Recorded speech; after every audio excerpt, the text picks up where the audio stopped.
Assalamualaikum warahmatullahi wabarakatuh. Perkenalkan, saya Melinia Hormat Ramadhani, LRP 0819040032 dari kelas TP5B.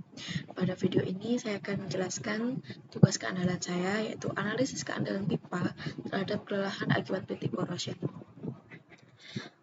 Yang pertama ini ada objek penelitiannya, yaitu jaringan pipa bawah laut milik Chevron Indonesia, company yang mengalirkan fluida gas dari sepinggan ke lawe-lawe dengan data yang ditunjukkan pada tabel 1.1. Pipa ini telah beroperasi selama 34 tahun dan mengalami internal corrosion berupa pitting corrosion yang dapat mengganggu distribusi gas. Lalu, data yang digunakan adalah data inspeksi yang dilakukan oleh Chevron Indonesia pada tahun 2012 untuk jalur pipa yang mengalirkan gas dari sepinggan ke lawe-lawe. Lalu ada proses kerja objek, yaitu pipeline mengalami degradasi atau penipisan dinding akibat pitting corrosion. Lalu difokuskan untuk mengembangkan metode probabilistik untuk memprediksi peluang kegagalan dan sisa umur operasi pipa akibat korosi. Lalu ada equipment-nya, ini menggunakan pipa EPA 5L grade X52 yang mengeluarkan fluida gas dari sepinggan ke lawe-lawe yang ditunjukkan pada tabel 1.1. Nah, ini tabelnya menurut Subianto pada tahun 2014. Ada date construction-nya pada tahun 1974, lalu outside diameternya 12 inch, panjangnya 31 km, wall thickness-nya 0,373 inch, corrosion all width-nya 0,125 inch, dan materialnya EPA 5L grade X52. Tipe pipanya adalah seamless dan produk yang dialirkan adalah gas. Untuk data yang lain bisa dilihat pada layar.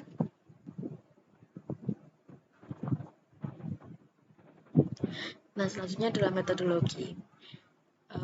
Yang pertama ada FTA, merupakan sebuah teknik analisis untuk mengidentifikasi sebuah kondisi yang tidak diinginkan dari suatu sistem yang dapat menyebabkan bahaya. Sistem ini kemudian dianalisis dalam konteks lingkungan dan operasi untuk menentukan penyebab dasar suatu kejadian. FTA sendiri digambarkan dalam model grafis dari berbagai kombinasi dari kesalahan yang dapat mengakibatkan terjadinya peristiwa yang tidak diinginkan. Lalu ada SIF atau Stress Intensity Factor, merupakan satu parameter yang digunakan untuk melakukan analisis keretakan. Lalu ada jenis kegagalannya, yaitu kegagalan yang terjadi pada sistem ini adalah kenyataan di lapangan. Terjadi daerah dengan tekanan dan konsentrasi yang tinggi, sehingga terjadi pengendapan atau penimbunan senyawa yang korosif yang akan mengakibatkan korosi. Nah, ini untuk jenis kegagalannya adalah kebocoran pipeline. Kemungkinan komponen gagalnya adalah pipeline. Penyebab kegagalannya ada faktor internal, yaitu adanya cacat pembuatan logam atau pembuatan pipanya. Yang kedua adanya elektrolit yang diam di logam dan dapat menyebabkan terjadinya korosi. Lalu adanya garam-garam klorida oksidasi yang terlarut dalam lingkungan pada logam seperti FeCl3, CuCl2, dan lain-lain. Yang selanjutnya adalah faktor metalurgi seperti sensitisasi pada baja, tahan, karat, austenitik, dan perlakuan dingin menambah kemungkinan terjadinya serangan pitting corrosion. Lalu adanya cacat material, adanya cacat pengelasan, dan adanya cacat sistem. Yang selanjutnya ada faktor eksternal. Adanya pihak ketiga seperti sabotase, kelebihan beban, gangguan implisit peringatan, dan pihak yang menghasilkan peringatan. Lalu adanya bencana alam seperti gempa bumi, dan lain-lain. Nah, ini adalah gambar dari FTA-nya. Top event-nya adalah kebocoran saluran pipeline. Lalu ada faktor eksternal dan faktor internal di sini. Bisa dilihat pada layar. Selanjutnya adalah simulasi Monte Carlo. Nah, saya mengambil contoh 2 titik korosi karena sebenarnya ada 8 titik korosi. Nah, yang titik korosi pertama, setelah dilakukan simulasi sebanyak 25.000 Yang sukses 24.992, yang gagal adalah 8 dengan POF-nya adalah 0,00032 dengan keandalannya 0,9968. Ini adalah hasil simulasinya. Lalu ada titik korosi 2 dengan simulasinya sama 25.000 kali, dengan yang sukses adalah 24.992 kali dan yang gagal adalah 8 kali, dengan nilai POF 0,00032 dan nilai keandalan 0,99968.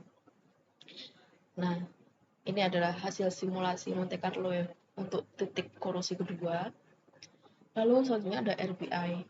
Menurut API 580, RBI adalah Risk Assessment dan manajemen proses yang terfokus pada kegagalan peralatan karena kerusakan material. Dengan RBI bisa dibuat inspection program berdasarkan risiko yang terjadi, sehingga RBI adalah metode untuk menentukan rencana inspeksi berdasarkan risiko kegagalan suatu peralatan.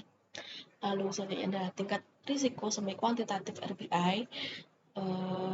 Tingkat risikonya untuk metode semi kuantitatif RBI merupakan kombinasi dari kategori peluang kegagalan atau frekuensi kegagalan dan konsekuensi kegagalan. Nah, ini adalah menentukan POF dan COF-nya. POF adalah probability of failure dengan cara menghitung failure dibagi tahunnya, sehingga didapatkan nilai 0,00032 sehingga masuk dalam kategori 2. Mohon maaf ini ada kesalahan, seharusnya kategori 3, tipu. Lalu menurut API 581 pada tahun edisi April 2016 pada tabel 4.1. Lalu consequence of failure atau COF merupakan hasil perkalian antara random CR dan waktu. Nah, setelah dilakukan perhitungan, masuk dalam kategori A karena ukuran keretakannya kurang dari 0,25 mm.